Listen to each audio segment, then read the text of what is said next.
उपराजधानी नागपूरची ओळख असलेली देशी संत्री बाजारातून नाहीशी होताना दिसत आहेत.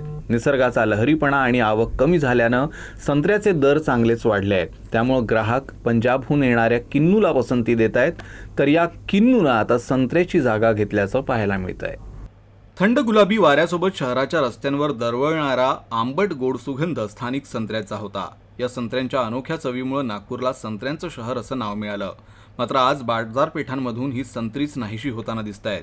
फळ बाजारांवर एक नजर टाकली तर सर्वत्र किन्नूची रास रचलेली दिसते, तर स्थानिक संत्री क्वचितच पाहायला मिळत आहेत. या बदलाची मुख्य कारणं हवामानातील अनियमितता आणि वाढत्या किमती आहेत. यावर्षी अवकाळी पावसामुळे संत्र्याच्या पिकांचं मोठं नुकसान झालं. बागांमध्ये केलेली मेहनत पूर्वीसारखीच, मात्र उत्पादनाला निसर्गाचा फटका बसला.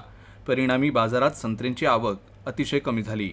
पूर्वी कळमना बाजारात दररोज 250 ते 300 संत्र्यांनी भरलेली वाहनं यायची, मात्र आता ही संख्या 100 ते 150 पर्यंत कमी झाली आहे.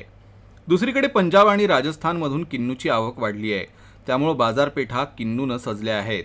नागपुरातील 2 प्रमुख संत्र्यांच्या जाती आणि जानेवारी ते मार्च दरम्यान काढणी होणारा मृग बहरातल्या संत्र्याला यावर्षी हवामानाचा फटका बसत आहे.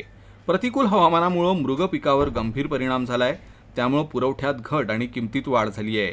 या हंगामात स्थानिक संत्री प्रति डझन सुमारे 300 रुपयांपर्यंत पोहोचली आहेत, तर पंजाबमधील किन्नू प्रति डझन 120 ते 150 रुपयांपर्यंत उपलब्ध आहे. शिवाय सध्या बाजारात येणारं पीक पूर्णपणे परिपक्व झालं नसल्यानं आंबट आहे. म्हणूनच ग्राहक किन्नूकडे मोठ्या प्रमाणात आकर्षित होत आहेत आणि नागपूरच्या बाजारपेठेत स्थानिक संत्र्यांची जागा किन्नूनं घेतली आहे असं व्यापारी म्हणतायत. व्यापारी याला तात्पुरती परिस्थिती म्हणत आहेत. आंबटपणा आणि कमी पुरवठ्यामुळे सध्या किमती जास्त आहेत, त्यामुळे लोक किन्नूला प्राधान्य देत आहेत. जसजसा पुरवठा वाढेल आणि संत्री गोड होतील तशा किमती संतुलित होतील आणि स्थानिक संत्री पुन्हा एकदा बाजारात चमकतील असं व्यापारी म्हणतायत. देसी संतरे की बिक्री इसलिए कम हो रही है कि संतरा अभी स्टार्ट हुआ है गर्मी वाला, और इसमें थोड़ा खट्टापन है भी। खट्टेपन के कारण ग्राहक कस्टमर लोग जो है इसको लाइक कम कर रहे हैं। ऐसा अब ये 8-15 दिन के अंदर धूप जितनी तेज़ बढ़ेंगी तो धूप के ऊपर इसका डिपेंड होता है। जैसे सर्दी वाली एक फसल होती है, वो जितनी सर्दी बढ़ती है उतना संतरा मीठा आता है।